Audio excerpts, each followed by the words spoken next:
The man known to history as King Athelstan of England was most likely born sometime in the year 893 or 894.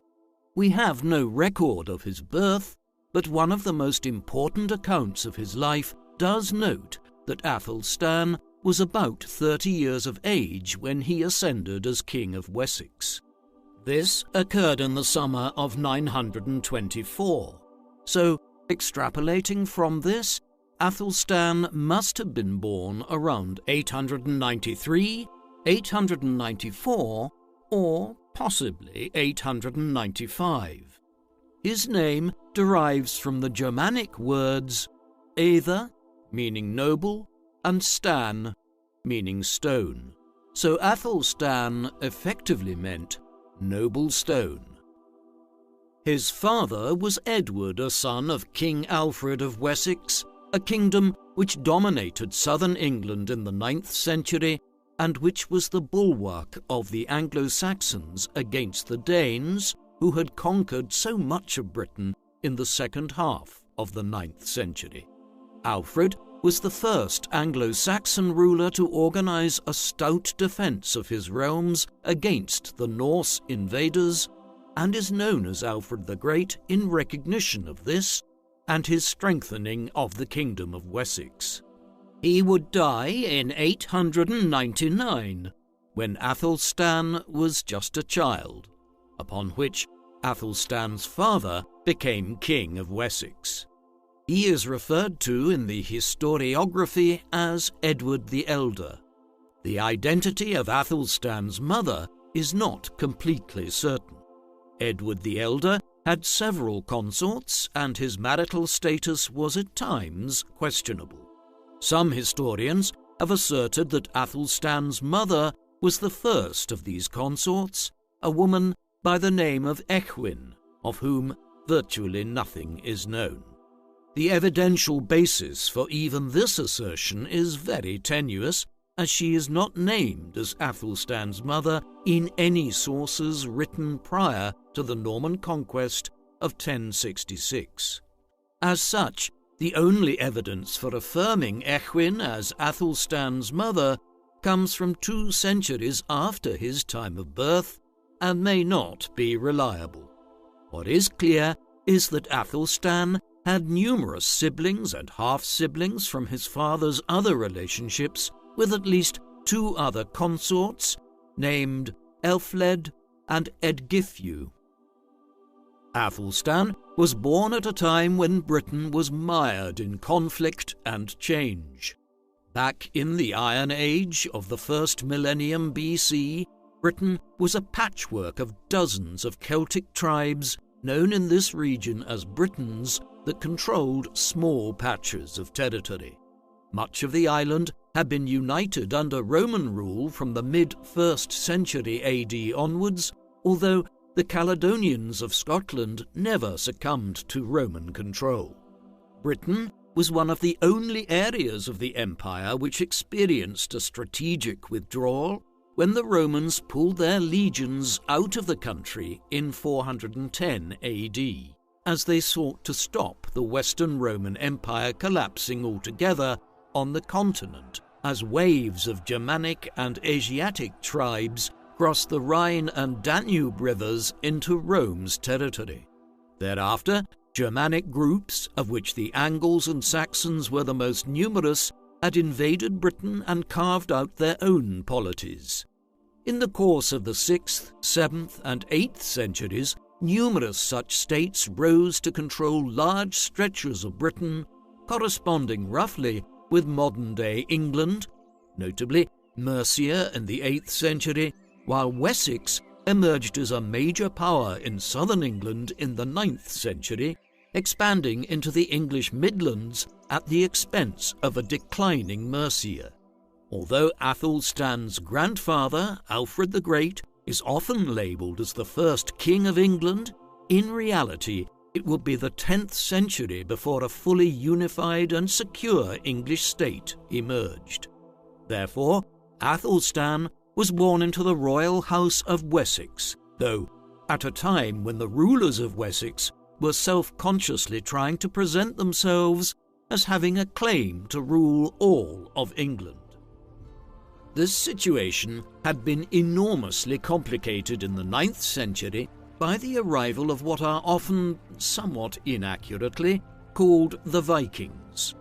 The Norse people who began expanding out of Scandinavia towards the end of the 8th century went by many names in different regions, notably being called the Rus in Eastern Europe and the Northmen or Normans in northern France. But in England, they were typically called the Danes. As elsewhere, the Danes had first been content to engage in raids against England and then take their loot and slaves back to Norway and Denmark, but from the middle of the 9th century onwards, they had begun settling in and taking control of large parts of northern and eastern England, establishing polities like the Kingdom of Northumbria and the Kingdom of East Anglia. The Danes are often depicted as having experienced a major defeat at Alfred's hands at the Battle of Edington in 878. Yet, in reality, Athelstan's grandfather's victory over them here a decade and a half before Athelstan was born had only served to check the expansion of the Danes and led some of their leaders to convert to Christianity. These accomplishments aside, Edington certainly did not lead to the defeat of the Danes, and much of northern and eastern England remained under the control of powerful Danish rulers for decades to come, with major implications for Athelstan's life and reign. Athelstan is accounted as one of the most important kings of Anglo-Saxon England, a period of English history that runs for 6.5 centuries.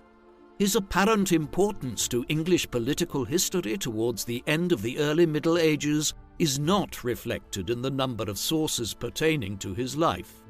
In contrast to the reign of someone like his grandfather, Alfred the Great, there are very few detailed medieval accounts of Athelstan's life.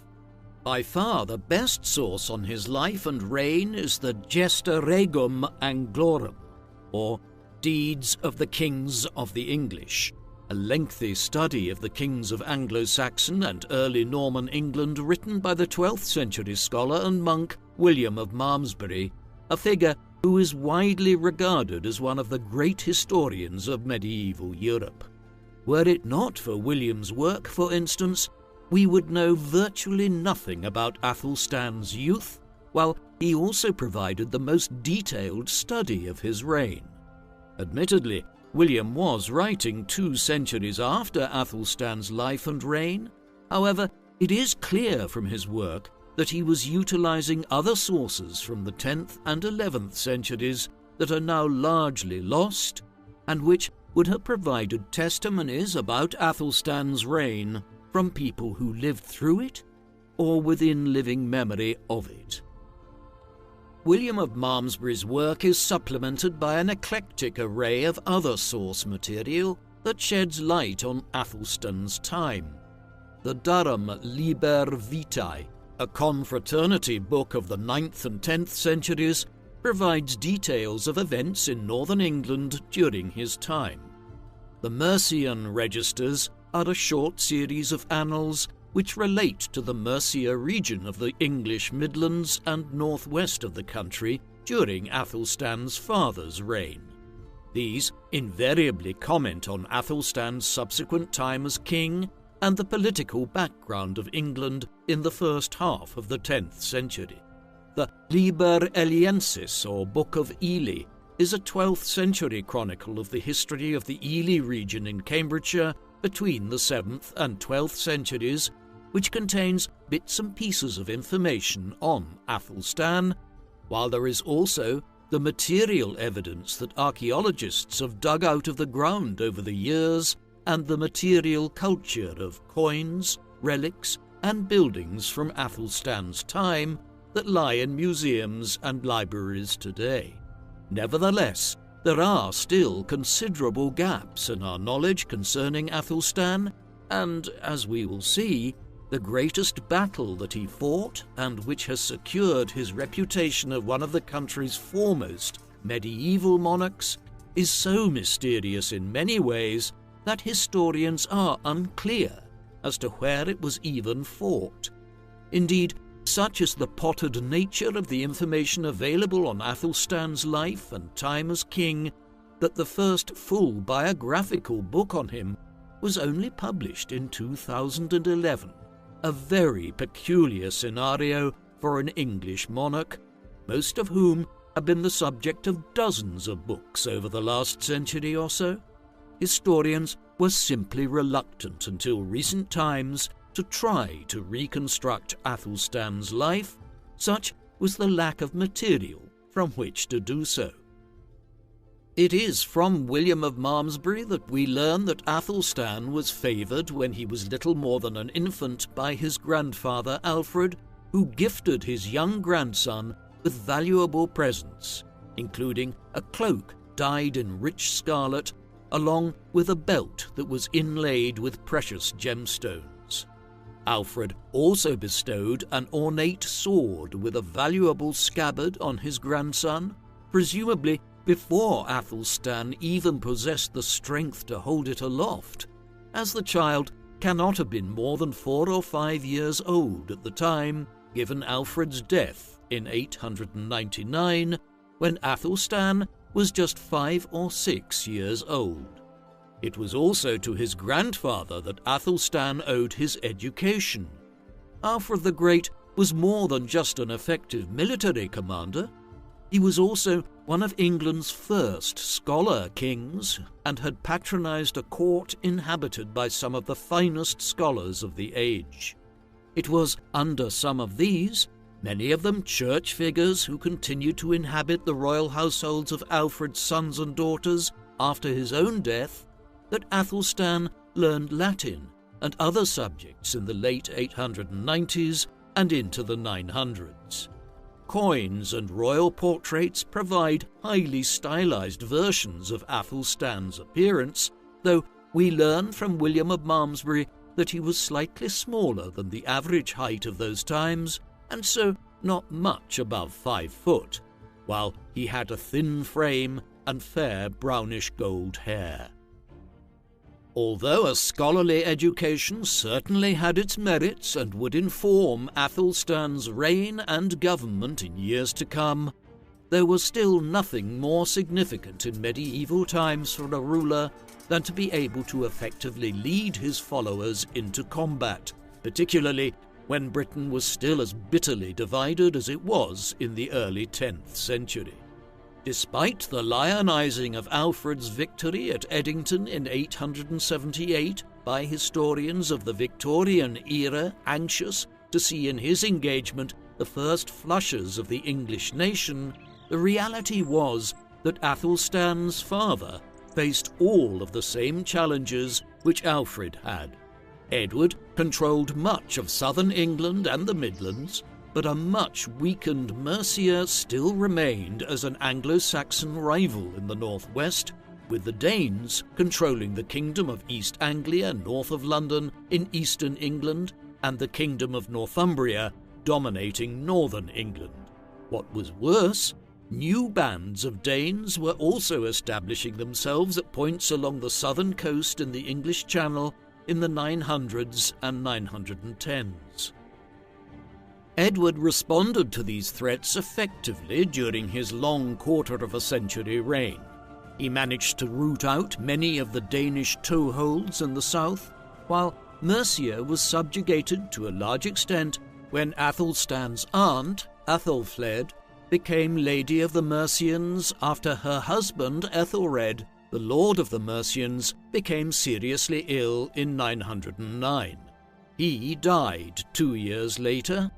Thereafter, Mercia continued as a client state of Wessex until 918, when it was united with Wessex, though the latter action did lead to the outbreak of some unrest in Mercia amongst the nobility there in the late 910s. This subjugation of Mercia allowed Edward to campaign with some considerable success against the Danes of East Anglia, and in 917 and 918 he conquered and annexed their kingdom. Athelstan served his apprenticeship as a military commander during these wars, campaigning in both East Anglia and Mercia in the 910s, while there is more than a suggestion in the sources, fragmentary as they are, that after his aunt Athelfled died in 918, Athelstan ruled Mercia on behalf of his father. By that time, he was in his mid-20s, a more than suitable age to serve his political apprenticeship. By the early 920s, Wessex was actually in a far stronger position than it had been in Alfred's time, with southern England, London and East Anglia, the Midlands and the East Coast all under Edward's rule.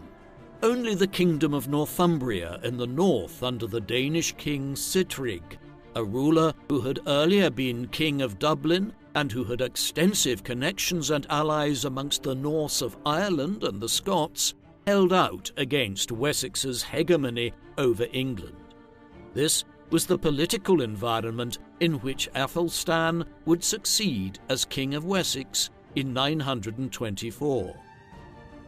King Edward the Elder died on the 17th of July in the year 924, around his 50th year.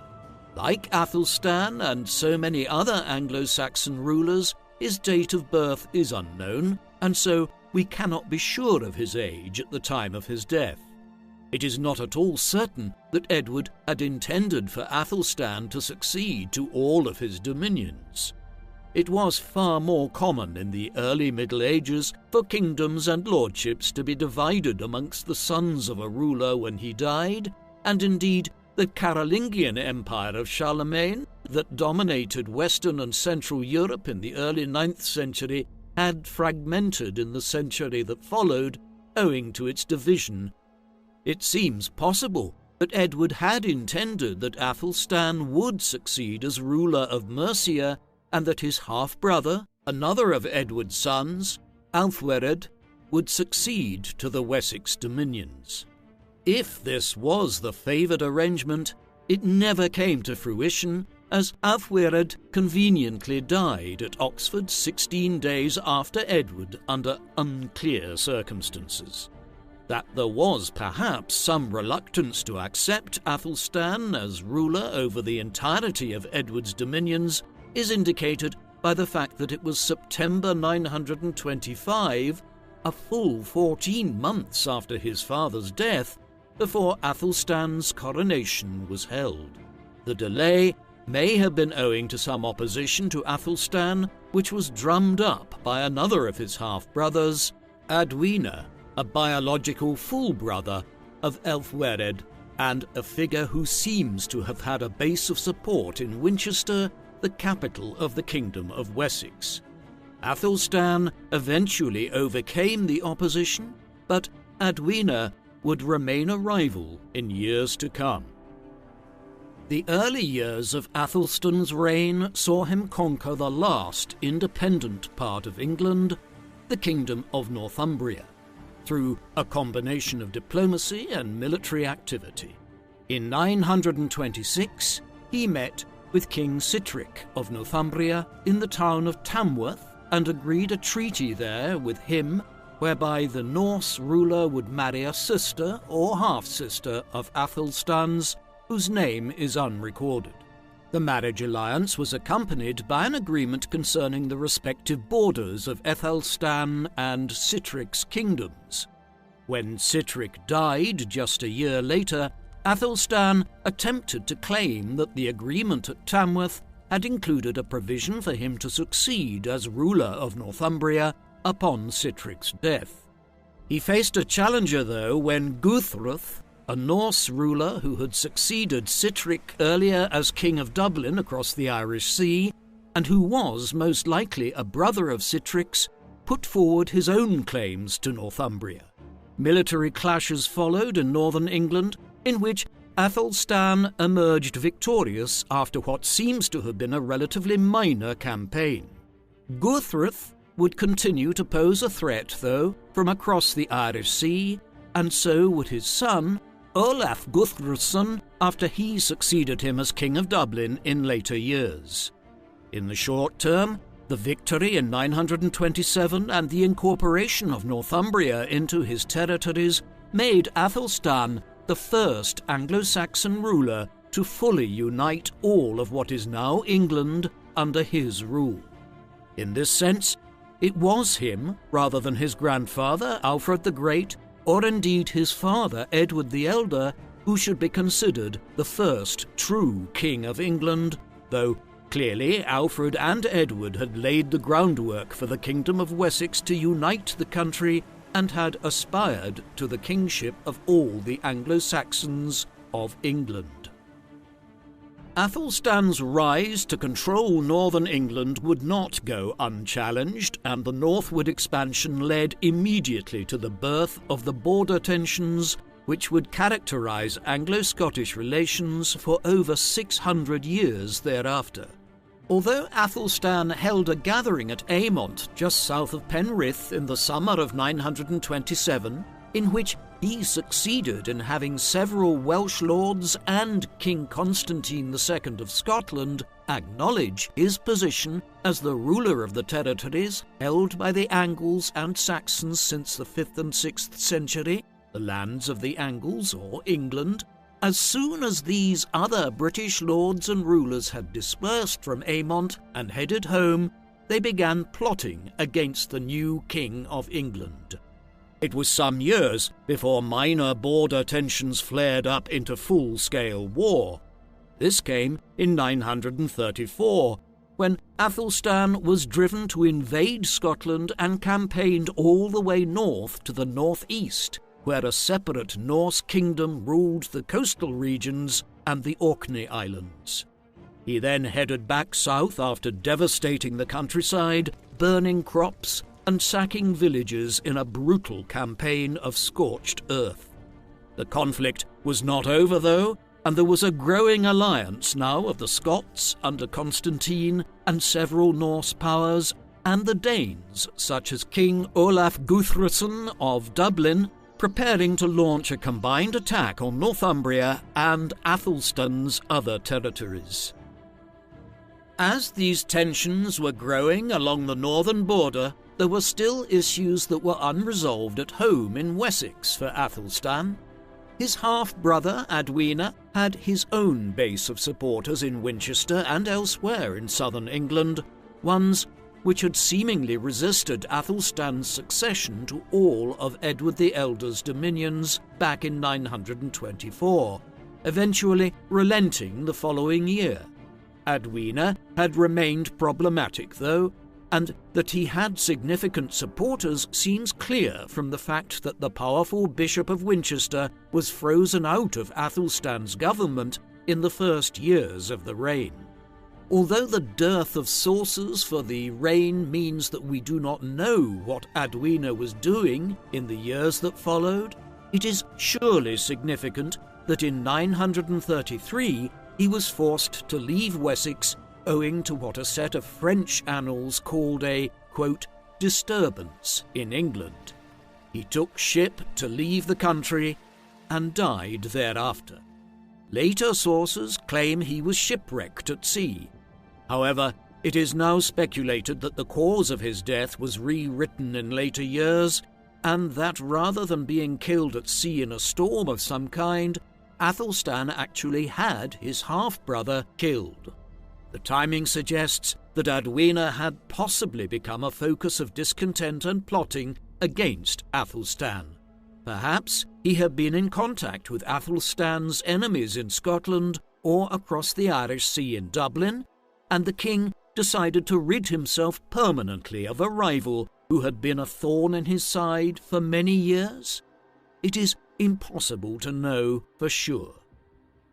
The threat which the growing alliance of the Scots and Norse lords of Scotland, the Orkneys and the Irish Sea region, posed to Athelstan and his newfound dominance of northern England came to a head in 937 in what must surely rank as one of the most important, but mysterious battles in English political history. Historians agree that the Battle of Brunanburh was every bit as important as Alfred's victory at the Battle of Edington over half a century earlier in establishing a united England broadly under Anglo-Saxon control. For instance, the Annals of Ulster, a lengthy set of Gaelic annals focusing on Ulster in the north of Ireland over a period of 1100 years, though relating events across the Gaelic world including Scotland, refer to Brunanburh as a, quote, great victory for Athelstan and a, quote, lamentable and horrible battle for Gaelic lords like King Constantine of Scotland. As such, it is clear Brunanburh was an era-defining clash. However, nobody knows exactly where it was even fought. Many historians assume, given the identity of the antagonists and the fact that control of Northumbria was the main point of contention, that it occurred somewhere along the modern-day Anglo-Scottish border. Others are not so sure and argue that the clash may have occurred substantially further south towards the English Midlands, around Northampton, or near the modern-day city of Birmingham. The latter argument is quite weak, though, as an Old English poem recounted in the Anglo-Saxon Chronicle, an eclectic compendium of hundreds of years of Anglo-Saxon history, states that the battle took place near the coast or a large river of some kind. No archaeological site has ever been identified to correspond to the battle, though surely a plausible candidate is also the northwestern region of England around Liverpool, north towards Blackpool, as one brief account of the battle notes that one of the Norse contingents that fought in the battle were able to make a hasty retreat back across the Irish Sea to Dublin in the aftermath of it. The location of Brunanburh may be contentious, but the result isn't. Armies of an unknown size squared off against each other.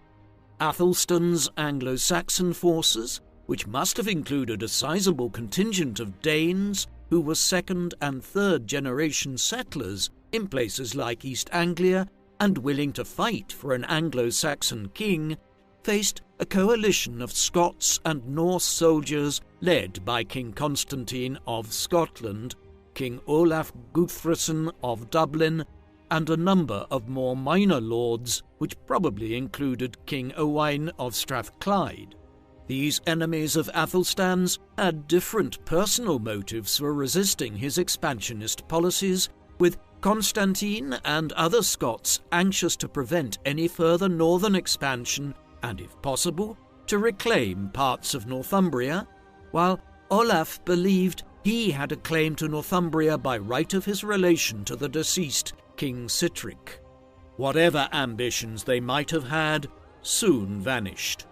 The Anglo-Saxon Chronicle records that Athelstan won the greatest victory that the Anglo-Saxons had ever achieved on British soil in over 4 centuries since their first arrival. The Norse of Dublin fled back across the Irish Sea, and their allies dispersed northwards, leaving Athelstan in uncontested control of Northumbria for the remainder of his reign. It was not just in Northumbria that Athelstan expanded his dominions, or at least aspired to. His reign also marked a significant step towards a King of England putting forward a claim to Wales. The people of Britain today are used to the island being divided politically into the distinct countries of England, Wales, Scotland, and Northern Ireland, albeit ones which are politically united as the United Kingdom of Great Britain and Northern Ireland. But this was not always the case. The Celtic Britons of pre-Roman Britain would have made no such distinction between England, Wales, and Scotland. Instead, the idea of a distinct Scotland emerged as this was the portion of the island the Romans never conquered, while it was also heavily Gallicized by Gaelic Irish settlers from the north of Ireland in late antiquity and the early medieval period. in contrast to the lands further to the south. Wales's independent political identity came about largely because this part of southern Britain was not conquered by the Angles and the Saxons in the 5th and 6th centuries, while some of the Anglo-Saxon lords of the early medieval era, notably King Offa of Mercia, began building earthwork defences across the region where the border between England and Wales lies today. The most famous element of this is Offa's Dyke, erected in the 8th century, large stretches of which are still visible in the landscape along the border. The Cymry people here gradually began developing a distinct identity west of Offa's Dyke, which would become known as Welsh identity over time, with its own distinct language. Despite these developments, the geographical proximity of Wales to England, with its very long border, made it somewhat inevitable that once an Anglo-Saxon ruler had united England in the manner which Athelstan did by 927, that he would try to impose his rule over Wales. Signs of Athelstan's ambitions were seen at the council he convened at Aymont in 927 to have the other lords and monarchs of Britain acknowledge his control over Northumbria. Several Welsh lords, such as Hull of the West Welsh, were present at this gathering, and to Athelstan's mind, it could have been viewed as more junior lords coming to acknowledge his suzerainty over them. A further separate meeting between Athelstan and the Welsh lords was held at Hereford in the English West Midlands, near the Welsh border, later in 927. Here, Athelstan's claims to influence in Wales were made more expressly clear when Hull, Owain of Gwent, and a number of other major Welsh lords agreed to pay an annual tribute to Athelstan, while lords such as Idwal, King of Gwynedd, who had not been present at Aymont, also submitted at Hereford. Exactly why they did this is unclear, and the lack of source material prevents us from fully determining what happened. The fact that Athelstan subsequently took hostages in the form of younger sons and relatives of these Welsh lords to be raised at his court in England as a guarantee of their future obedience clearly indicates they entered into these vassalage agreements unwillingly. Perhaps Athelstan had campaigned against the Welsh in the mid-920s, forcing them to acknowledge him as their overlord, and details of these military ventures are simply not recorded in the handful of medieval chronicles which briefly cover Athelstan's reign. Whatever the circumstances of how it came about, Athelstan's partial subjugation of the Welsh lords in the 920s and the manner in which he had campaigned militarily into Scotland in 934 led to a growing belief in him as not only the king of a united England, but also in his ability to exercise imperium, or imperial rule, over all of Britain. In line with this, he consciously tried to present his claim to be ruler of a united Britain to the world as his reign progressed. In the mid-920s, shortly after he had become King of Wessex, Athelstan is still described in charters and other royal documents that have survived as the King of the Anglo-Saxons, the same title his grandfather Alfred and father Edward had generally used on royal documents. Yet, from 927 onwards, the titles which he used on charters and other documents demonstrated his growing claims to not just rule England, but all of Britain. Some use the Latin term Rex Anglorum, meaning King of the English. Others go beyond this to use the phrase Rex Totius Britanniae, King of all Britain, though other documents equivocated more, and Athelstan had himself defined in these as King of England and Guardian of Britain, an ambiguous title which acknowledged that he only controlled England but aspired to exercise a form of imperial rule over the entirety of Britain. This is an enormously important development. The kings of England for centuries to come, particularly so in the late 13th and early 14th centuries, would aspire to universal rule of Britain. There is a direct line between Athelstan's actions in this regard and the reign of King Edward I in the late 13th and early 14th centuries, the English monarch who finally conquered Wales and nearly Scotland as well. There were other distinct new elements to the way Athelstan ruled. He expanded the convening of witans, or councils. These had been used by various Anglo-Saxon monarchs since the 7th century, but they were being more systematically used as a way of governing by Athelstan's time. The size of the witans convened by Athelstan and the frequency with which they met have led some historians to suggest that Athelstan was an important figure in the development of what might be considered to be an embryonic parliament in England. This probably goes too far. The likelihood is that Athelstan and his father Edward before him had simply expanded their dominions so significantly in the 910s and 920s, effectively adding Mercia, East Anglia and Northumbria to the territories, that it was necessary to convene ever larger witans and more frequently in order to hear the grievances of local lords and officials and allay the possibility of regional revolts and disturbances.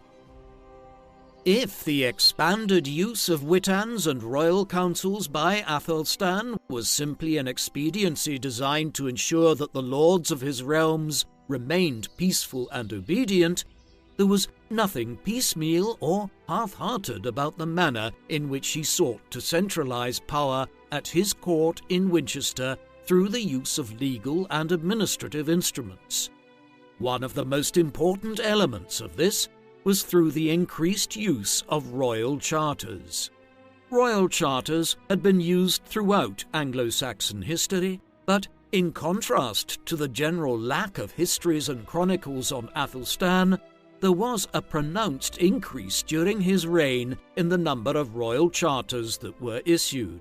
Furthermore, studies of these have identified clear literary connections in terms of how they were being composed, and that they must have been the work of a handful of anonymous scribes who were employed by Athelstan at Winchester over a period of years, pointing towards a growing chancery or embryonic civil service of a kind at the court there. Similarly, while coins had been issued by Athelstan's Anglo-Saxon predecessors in Wessex, Mercia and elsewhere in England for centuries, Athelstan was a master of their use for political purposes. It was from the coins that Englishmen and women used for trade and commerce in the 930s that they read the words Rex Totius Britanniae, King of all Britain, next to the side profile image of Athelstan, telling the king's subjects that he now aspired to the rule of all of Britain. Few people would have been literate enough to understand the words themselves. However, their meaning would have been shared by those who could.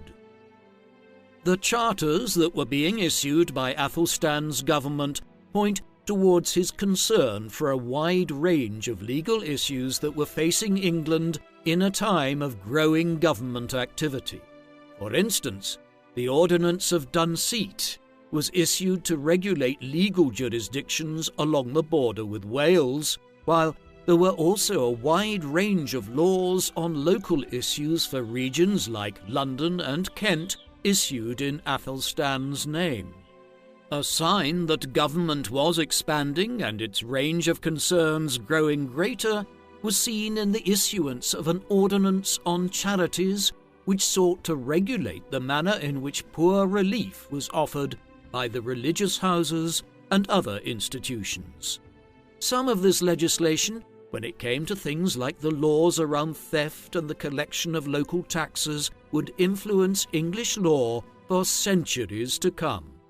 It is understood that the Archbishop of Canterbury, Wulfhelm, may have been the intellectual driving force behind some of these new pieces of legislation. Nevertheless, the fact that Athelstan was willing to champion them and introduce them as new laws during his reign attests to his dynamism as a ruler.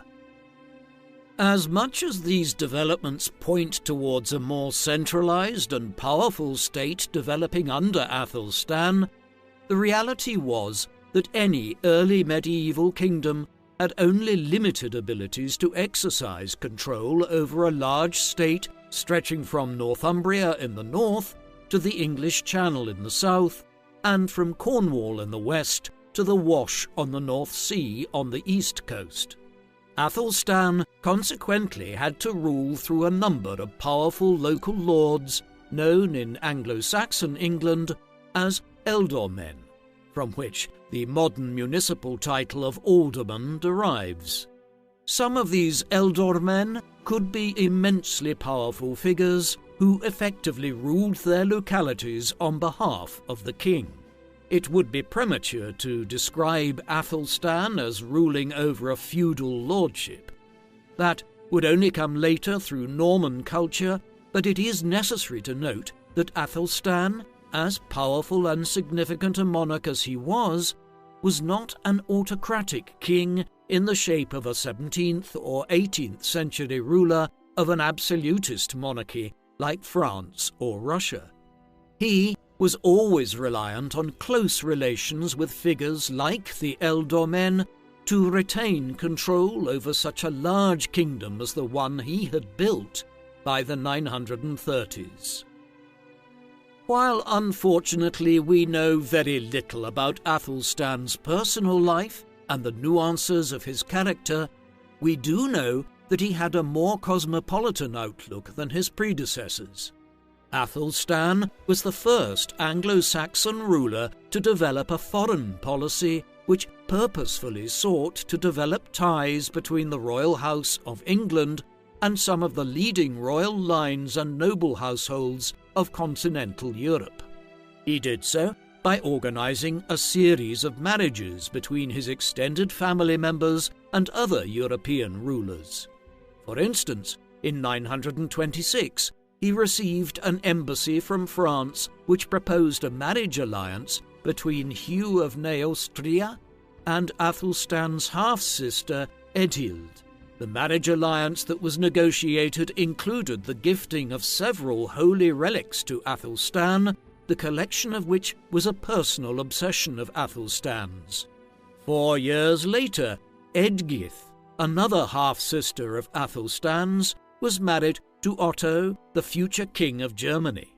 Hence, there was a deliberate policy followed by Athelstan designed to cultivate links to the royal houses of France and Germany and leading lords therein. It was not simply marriage alliances that characterized Athelstan's foreign policy. His court also became a centre of intrigue for individuals with interests in the kingdom of the Franks and elsewhere. Back in 922, 2 years before Athelstan succeeded his father, his half-sister Egithyu, who some years earlier had married Charles the Simple, King of the Franks, arrived back home in England with her and Charles's young son Louis. The circumstances were that Charles had been removed from the throne in France and had his throne usurped by Robert, Count of Paris.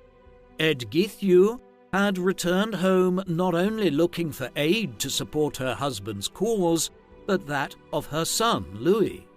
Athelstan allowed Edgithyu and Louis to remain in England after he became king, and his court became a regular haunt of Frankish nobles who wanted to support Charles the Simple's cause.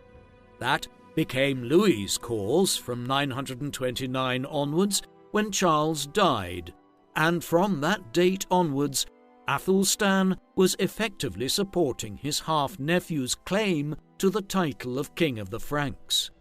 Louis had many supporters, chief amongst them the Margrave of Neustria, Hugh the Great, who in 936 paved the way for Louis to return to France and claim his father's throne. It was the beginning of an alliance between the Frankish state and England, as Athelstan contributed towards a fleet which King Louis sent to reduce some of his more unruly lords in the Flemish sections of the Low Countries in 939. Other visitors to Athelstan's court in the 930s from the continent included lords of northern France who were being displaced by the Norse settlers there, in a portent of England's future issues with the Normans across the English Channel. Athelstan's foreign policy when it came to the monarchies and states of continental Europe centred on marriage alliances, and these entirely revolved around his half-siblings and their offspring. This was because Athelstan did not marry himself. Nor is there any evidence that he entered into concerted marriage negotiations at any time, and he was clearly an intentional bachelor. Most historians of late Anglo-Saxon England agree that Athelstan's decision not to marry was owing to his clear religious piety and a desire to remain celibate. The various chronicles and annals mention that he was unusually religious, and this accounts for his not marrying. He almost certainly didn't have any children out of wedlock either, although there is one curious stray reference in the Book of Ely to Ely Cathedral as having received gifts and a financial bequest of some kind from a daughter of Athelstan's. The most likely explanation for this erroneous statement is that the compiler of the book, which was produced in the 12th century, some 200 years after Athelstan's time, mistook one of his half-sisters or a niece for the king's daughter. Athelstan's religious fervour was symptomatic of an era of growing Christianity in England. This was part of a religious reform movement which had begun under Athelstan's grandfather and which continued into the 10th century, part of which was owing to a strand of thought known as millenarianism, which perceived that the approach of the year 1000, the millennium anniversary of Jesus' birth, might augur the second coming of Christ. Athelstan's religiosity led him to patronizing numerous monastic abbeys and institutions. For instance, he founded new abbeys, those of Milton Abbas in Dorsetshire and Michelney in Somersetshire being the most prominent. Other existing religious houses that benefited from his largesse included Malmesbury Abbey. Given that the main chronicler of his reign, William of Malmesbury, was a monk here 2 centuries later, we need to bear in mind that William might have been inclined to present an overly positive account of Athelstan in his portrayal of the king and his accomplishments as a monarch who had patronized Malmesbury Abbey. More broadly, Athelstan was at the centre of the Benedictine reform movement of the 10th century, one which sought to revitalize the Benedictine order that dominated monasticism in early medieval Europe, but which was perceived as having become overly worldly and materialistic by the 10th century. Athelstan and other monarchs of the time called for a return to a strict adherence of the 6th century rule of Saint Benedict, a guidebook which laid down clear strictures concerning monastic behaviour and observances. One of the most curious elements of Athelstan's reign and character, and one which was intimately connected to his religious piety, was his role as a relic collector. His interest in collecting ornaments which were associated with saints, and even with Christ himself, was so great that it was known internationally. William of Malmesbury tells us about a letter which he claims to have seen from the prior of an abbey in Brittany in northwestern France, written to Athelstan in which he noted his awareness that relics were, quote, dearer to you than all earthly substances. This is confirmed by other sources which note that Athelstan hired individuals whom he sent to travel around continental Europe in search of religious relics that could be acquired and brought home to England. Some of the figures involved were leading clerics, including the Bishop of Worcester, Kenwald, who visited Germany on business of this kind. Amongst the most famous of the relics believed to have been acquired were the Holy Lance, or Spear of Destiny, the weapon which was said to have been used to pierce the side of Jesus crucified on the cross by a Roman soldier who wanted to confirm that he was, in fact, dead, as well as the sword of Constantine, a blade which was believed to have had pieces of the true cross embedded into the hilt. The authenticity of such relics is, of course, dubious. There were many different versions of the Holy Lance floating around Europe in medieval times, and enough pieces of the true cross to have made up a small forest. These two relics were allegedly deposited at Malmesbury Abbey, where they acted as major attractions for religious tourists and pilgrims, while other churches and abbeys received equally peculiar relics acquired by Athelstan, including the alleged arm and crozier of St. Samson, who was believed to have played a prominent role in Christianizing Brittany, Cornwall, and parts of Wales in the late 5th and early 6th centuries. Following in the footsteps of his grandfather Alfred, Athelstan patronized the development of a learned court where scholarship played an important role.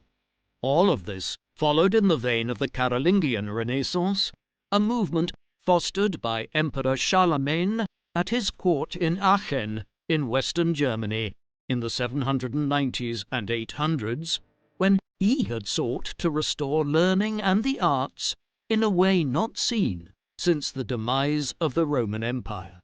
While England was not yet producing indigenous scholars of the likes of William of Malmesbury, who in the 12th century was believed by some to be one of the most learned men in Christendom, Athelstan's court did become a haven of expatriates from Europe who came to write and work at Winchester, evidently being offered generous terms by the English king to relocate.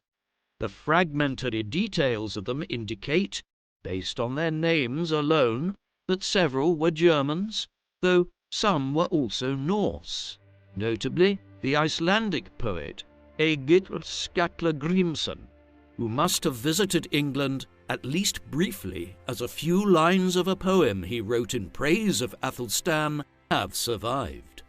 The most accomplished of all the scholars who came to Athelstan's court was undoubtedly Israel the grammarian, a figure of shadowy origins who may have hailed from Ireland, France, or Germany, but who had spent many years at Rome establishing himself as one of the foremost scholars of 10th century Europe.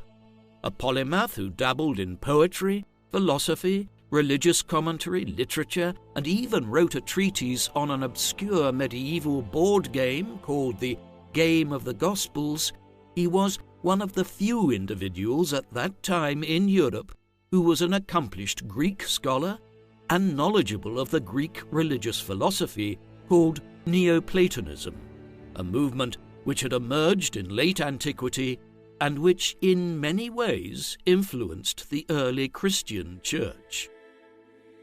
Athelstan's patronage of a learned court and activities as a relic collector extended to acquiring a library of valuable books and manuscripts which he then donated to leading religious houses around England.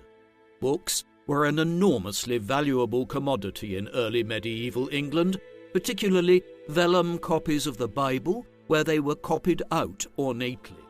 The provenance of some of these indicate they were acquired from religious houses in the Low Countries and other parts of the continent by Athelstan, often after being copied out over a period of years by skilled scribes.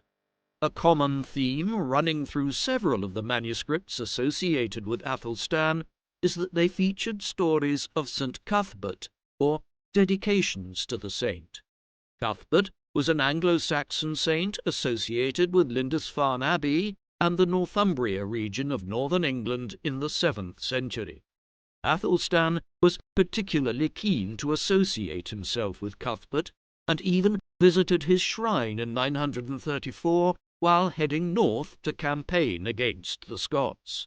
His intention in doing so was almost certainly to create a public association between himself and a saint that was so intimately connected with Northumbria, the better to assert his right to rule over northern England.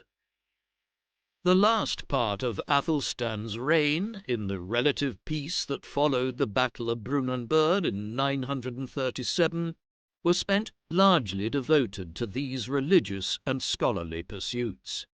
He was particularly keen to ensure that England's monastic houses and abbeys were following the religious reform trends that were being actively pursued on the continent, and Athelstan's relic hunters in Germany and elsewhere, such as Bishop Kenwald, were also charged with observing the reforms that were taking place in the Benedictine monasteries which they visited and stayed at in their travels.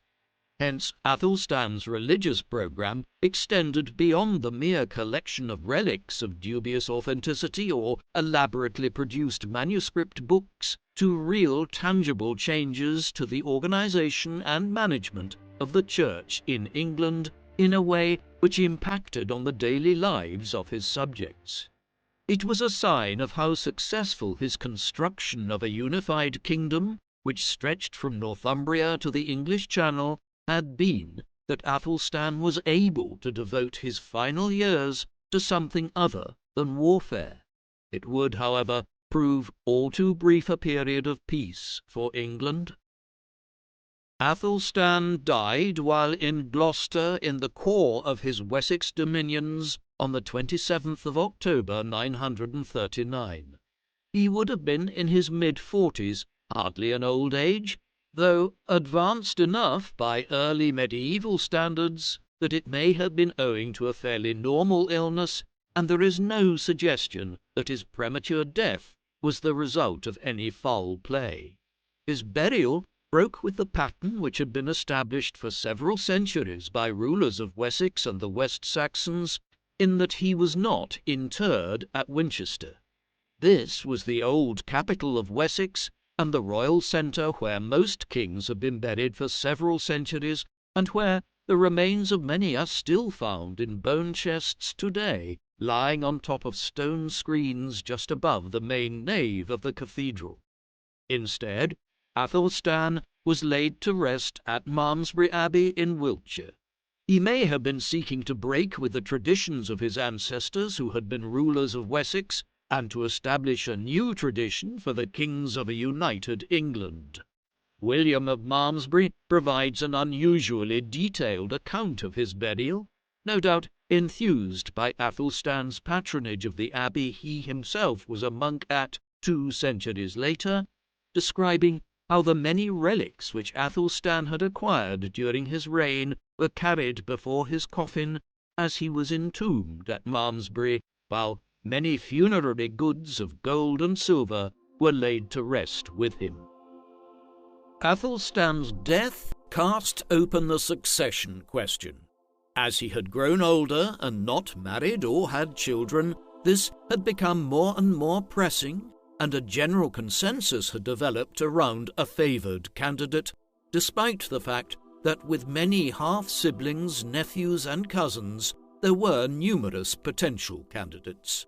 The figure who was chosen from amongst these was Athelstan's half-brother Edmund, or Edmund, born to Edward the Elder and his younger consort Edgifew. Born around 920, Edmund was old enough by 939 to be able to assume the throne uncontested. The change of monarchs presented an opportunity for Olaf Guthrusen of Dublin who, despite the setback at Brunanburh 2 years earlier, retained ambitions to claim control of Northumbria and crossed to northern England to assert control over the region when news arrived to him of Athelstan's death. Hence, despite Athelstan's best efforts, Northumbria quickly fell out of the control of the Anglo-Saxons following his death and would only be reclaimed gradually in the 940s. The events immediately following Athelstan's death highlight the fluctuating nature of the politics of England over the century that followed. A strong ruler like Athelstan could unite England under his rule, but once strong, centralised Anglo-Saxon kingship disappeared, there were always Scottish, Welsh, and Norse or Danish elements willing to take advantage of the situation. Such was the case in the mid-950s, when the kingdom was divided between Edmund's sons, Edwig and Edgar. Decades of internal struggles in the second half of the 10th century allowed for a resurgence of the Danes in England, and by the early 11th century, new contenders had arisen to rule England, some hailing directly from either Denmark or Norway. Indeed, such was the ongoing nature of the Danish influence over Britain that in 1016, a young Danish warlord by the name of Canute or Cnut was able to establish himself as King of England. He subsequently succeeded to the thrones of Denmark and Norway in 1018 and 1028, making England just one piece of a composite North Sea empire. All of this points to the fact that while Athelstan was able to unite England for a time under Anglo-Saxon rule, the threat posed by the Danes and other Norse groups never fully subsided until the Norman conquest of England from 1066 onwards brought a unifying power to the country. When it did, they were also Norse to a large extent. The Normans might have come to England from northern France, but they were ultimately the descendants of Vikings who had settled along the lower reaches of the River Seine in the late 9th and early 10th centuries, right around the time that Athelstan was growing up and preparing to succeed his father. There is no denying that King Athelstan was one of the most important early rulers of England. Along with his grandfather Alfred the Great and his father Edward the Elder, he was part of the critical process between the mid-9th and the mid-10th centuries whereby the Kingdom of Wessex in the south of England united modern-day England under Anglo-Saxon rule by conquering Mercia, the Kingdom of East Anglia, and the Kingdom of Northumbria. He achieved this largely by 927, and then confirmed his control of the north of England through victory in the decisive Battle of Brunanburh in 937, a reign-defining military clash which we have surprisingly few details about.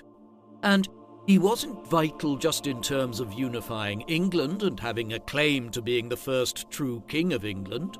He also laid down immediately upon uniting England the claims to universal rule over Britain, which the kings of England would exercise for centuries to come, seeking to overawe the Welsh lords in a manner which prefigured the English conquest of Wales in the High Middle Ages and claiming a British imperium over Scotland.